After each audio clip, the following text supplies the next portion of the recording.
Yan. At parang nag-abala ka na, te. Naka-ready na siya. Naka-ready na. Ano ba itong lulutuin natin?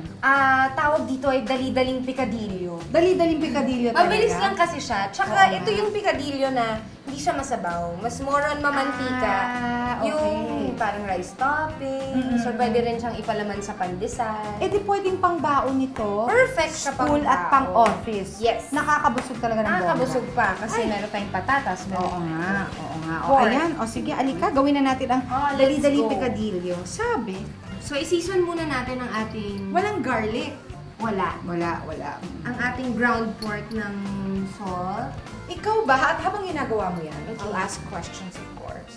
Kailan ka pa nahilig magluto? Ngayon lang bang lumipat kayo dito sa inyong bagong Hindi, house? noon pa. Kasi nga, mahilig akong kumain. Tapos, ang palagi kong problema, yung pag madaling araw, Nagugutom ka na? nagugutom ako, meron akong hinahanap na lasa. So, Hindi paano ko ka? makuha. Oh.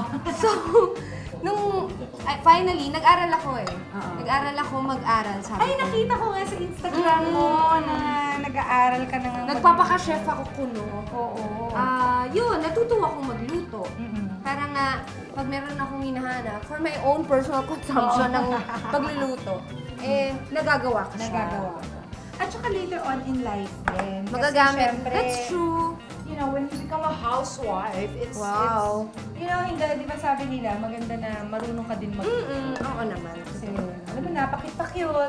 Pakit-pakit sa jar, ever. Eh, paano lang ang diet, te? Parang hindi ka naman Wala akong diet. Yung daddy ko nga nagugulat sa akin kapag nakakaasar naman, hindi nagda-diet. Okay lang ate. Meron ka namang Eh, ang mate. payat-payat Meron ka mo. namang mate. Oo. Bago ka naman mag-mate, super payat ka din.